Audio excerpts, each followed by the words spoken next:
Welcome back to the afternoon session 3, non-disclosure and lying. This session will be co-chaired by Professor Brian Mercurio, Professor and Outstanding Fellow of the Faculty of Law, and Dr. Leo Poon, Adjunct Assistant Professor and Student Advisor of the Faculty of Medicine. Professor and Doctor, please.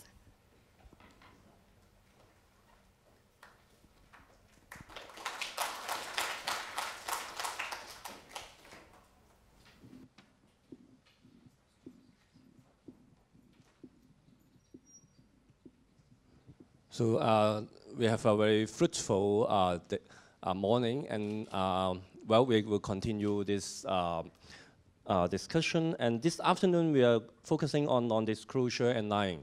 And I think we already know Professor Kumta, and it's quite an honor to me that I may introduce my teacher, and that's it has been to many of our alumni that Professor Kumta has been a very supporting professor to all his colleagues and patients. So without any delay, may we invite Professor Kumta to share with us, is lying to our patients acceptable? Professor Kumta. Thank you, Leo. So I thought this was an interesting and perhaps being a surgeon, not too challenging topic. The topic of whether we lie to patients. And I came across some wonderful books and texts on lying, and I extracted a little bit of it. I should immediately, in defense of all surgeons, say, lying? Hell no, we don't lie.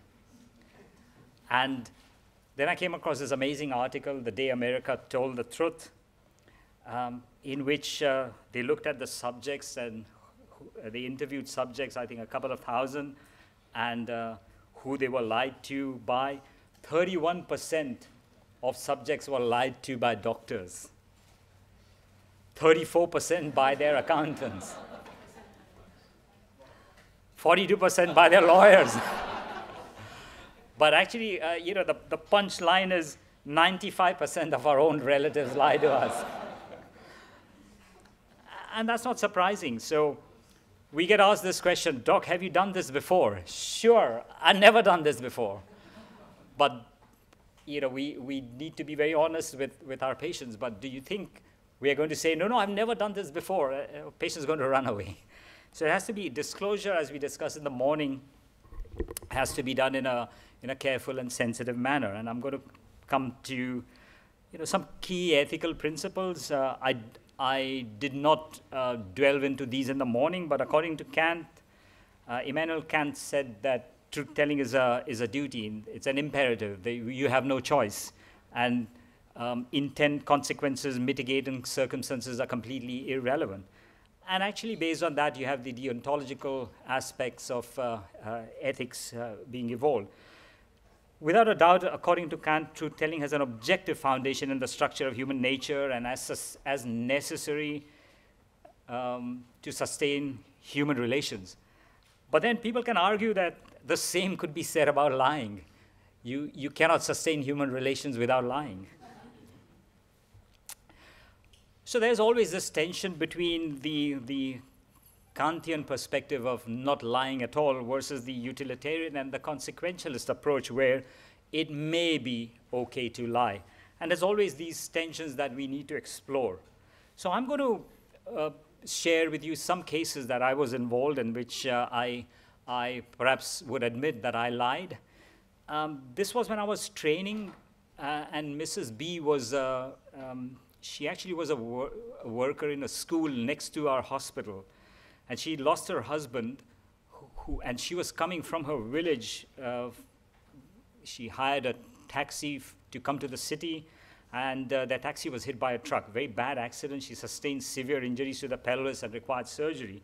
Unfortunately, both her children died soon after admission, and she refused surgery till she knew about the whereabouts and the well-being of her children. And of course, without a doubt, I had to concede a benevolent lie. And you will have plenty of examples such as these. Some are extreme, some are not. Then when I moved to Hong Kong, I was working in a unit dealing with patients suffering from complex wounds, and I had only half a day of operating session each week. So if I chose the lesser of the operations, that is a skin graft procedure, the operating time would be 45 minutes, and I could do 4 cases each session. And if I chose the complicated procedure, which was a flap, which I was trained for, it would take about 3 hours, and I could do only 1 case each session. So occasionally, depending on no ethical principle, but depending on the pressure of the day and how many cases I had, I would often adjust and say, probably let's do 4 by doing the lesser operation of skin graft rather than the more complicated procedure. But I dared not tell the patient the real reason that he probably deserved a better procedure, but I could get away with a lesser one. I didn't leave him any choice, and the reason was because I could then accommodate more. And this was clearly, so I would choose the lesser operation to maximize the number of cases in each given OT session. And I did not disclose the alternative option of a more complex but advantageous. And let me tell you, this happens all the time. Some people, we don't even think about it because we think, okay, you know, if I do this, I can't do the. So you're acting for 2 reasons. One, to improve your output for the benefit of your unit, maybe to include another patient, because by including him early in that case, you're also giving him some benefit. And there are these trade-offs. So one could argue that by denying the patient an optimal choice, you are also denying, or giving the patient an optimal choice, you're denying another patient. So these trade-offs in the principle of distributive justice and distribution of resources are always there. There's a tension. Is withholding information in the interest of the patient? And we are talking about disclosure. So there was another gentleman who was referred to me by an orthopedic surgeon who had operated on his knee. And Mr. B was also found to have a myeloma, which is a malignant hematological or blood-borne condition. And he came to see for management of the multiple bones involved, for which we do quite a lot of treatments and you know, even sometimes surgeries. But he asked me this question: has my knee been done properly? And he was still limping, and he was clearly dissatisfied. But when actually anybody looks at this knee, you would know it's not done properly. But I thought it was definitely not well done. But I told him that I thought it's quite okay. You will get by. And I didn't want him to lose. In fact, he was insisting that let's get the knee revised. You know, I want to do this. I actually thought that his myeloma was much more important. So I had to convince him that the knee is okay for the time being. Actually, I acted in the best interest of the patient. However, within a few months, actually, he couldn't walk. In 9 months, it completely gave way. A revision surgery was necessary. His treatment had to be interrupted. And he had a further relapse requiring further aggressive intervention. Eventually, he actually felt, rightly so, that I was not forthright with him, and he thought I was protecting a colleague. But I was actually trying to protect him. Eventually, we came to some agreement. He continued to follow up with me and is in stable remission even till now. But those days, I thought I lost, he stopped trusting me. Another interesting option, again, a Mrs. T, 17-year-old, presented with a large buttock mass. Pardon the technicalities. It's called fibromatosis, a non-malignant condition, notorious for aggressive recurrences after surgery. Here's the mass that's outlined. And next to, so she consulted a private surgeon who suggested, let's remove it. And he was especially concerned that the mass was close to the 2 major nerves, the sciatic nerves. I mean, the one on the left side. And he felt that without surgery, the nerve was at risk, and he did mention the risk of nerve paralysis. So that's how close the nerves are. You can see the one in the blue. There was no other mention of other options such as radiation or other medical therapies. So Mrs. T was operated upon. Actually, the surgeon could not free the tumor from the nerve and could only resect it partially, and she developed a paralysis of the sciatic nerve. She was subsequently referred to our unit, and she seemed to accept the sciatic nerve injury as an inevitable consequence of a condition which it was not. But the way it was constructed, she felt that, anyway she would have had it. The surgeon tried his best, but we actually know, and that's where the technical difficulty of a patient coming to an understanding, they just do not have that capacity. But clearly this was not frank and truthful disclosure. On the other hand, medical treatments for fibromatosis are quite effective. There's a wealth of published literature. None of this was tried. And 50 to 70% of patients, in the last 10 years, I've only operated on 2 cases of fibromatosis. Is this a rare condition? No. Is this information not available? No, it is quite easily available. In the least, the drugs reduce the aggressive behavior and scale down the magnitude of surgery. In fact, what we would have done is we would have treated her medically, and then we would have been able to resect this tumor, even partially, but not damage the sciatic nerve. The surgeon was completely unaware of these advances when I talked to him, and he seemed genuinely unaware. I don't know whether that was really true. There's no way to find out. He genuinely believed that his therapeutic approach was okay, and he had managed to convince the lady. But my question is, what do I say to the lady? If you look at the ethical perspective, if you look at lying in the best interest, and you look at the 4 cardinal pillars of autonomy, beneficence, non-maleficence, and justice, case 1, I was looking at the consequentialist approach, and I think I disregarded autonomy because I thought it was important for the patient to undergo the pelvic surgery. In case 2, where I was trying to maximize precious resources, I think I was not really acting in the best interest of the patients, although I may think I was balancing one against the other, and I don't think it was just. But we do this all the time because we are faced with what is known as restrictive environments or care sharing arrangements. In case 3, I was really trying to be acting in the best interest of the patient, and I disregarded autonomy. I thought one could balance the pros and cons. And in case 4, I think it was complete incompetence. I think there was complete disregard for autonomy. It was not beneficial to the patient because clearly there was harm, and I don't think it was fair by denying information that the patient could use and say, okay, I might think of other options. So when talking about withholding the truth, one thinks about outright lies. There could also be temporary deception, as I did for the lady.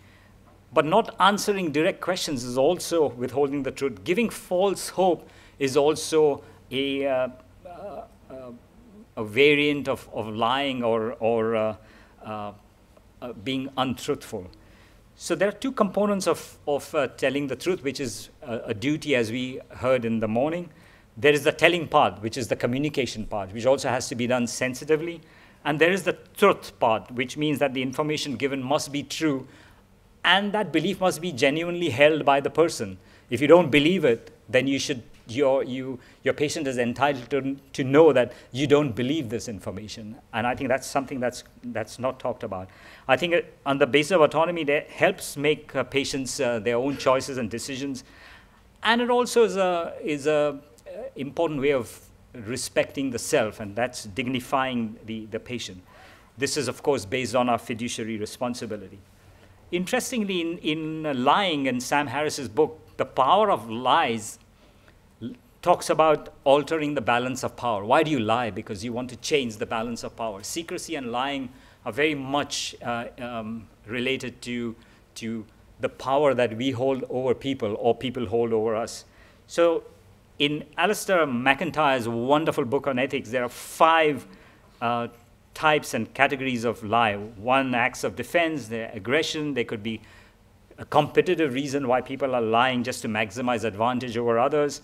Sometimes we lie in devotion to office bearers or to office or to units or to senior colleagues or to establishments. And I think that is also considered an aggressive form of lying. Acts of loyalty to office, overt flattery is also an act of lying.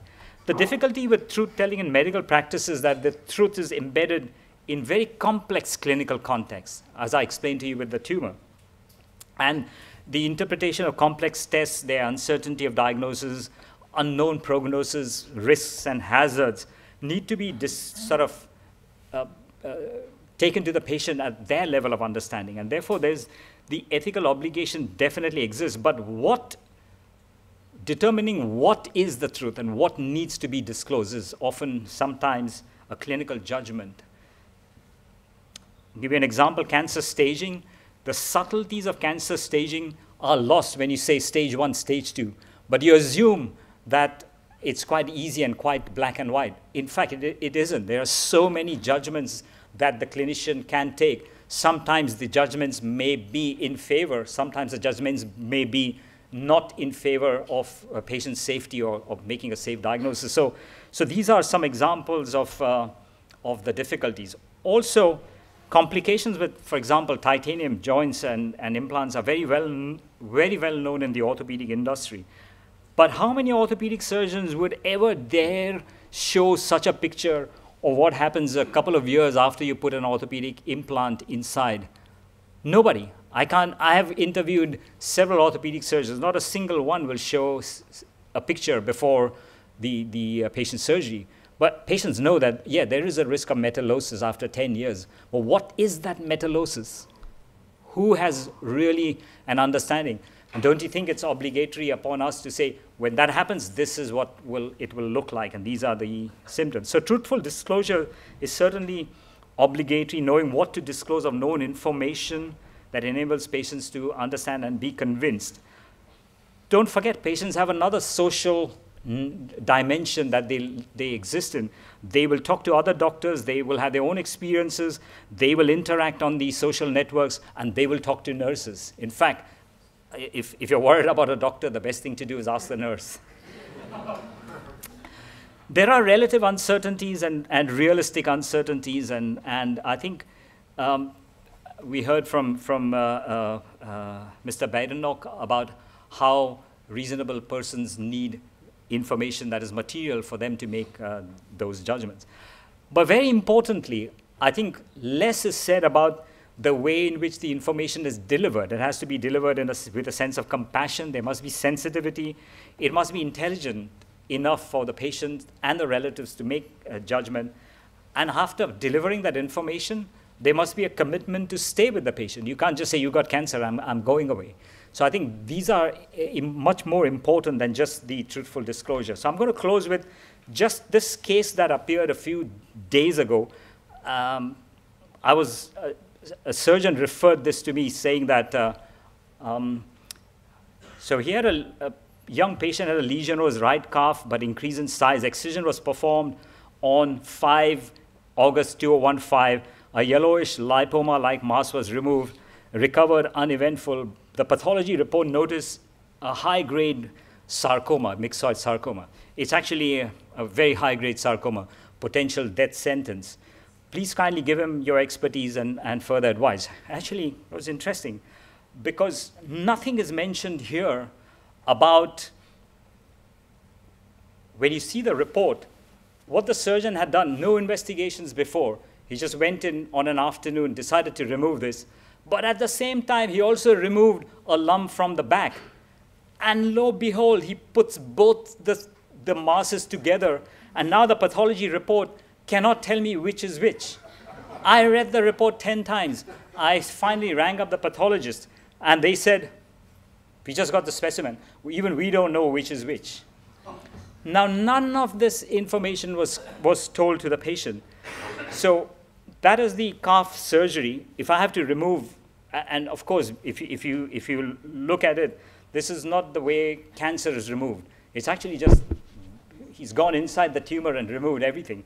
So I'm obliged to take this out. And when I asked the patient, he was absolutely shocked. He said, why do I have to get surgery? I've already paid a lot for the previous surgery. And of course, that's the reason he was referred to us, because there is no more money left for him to pay in the private.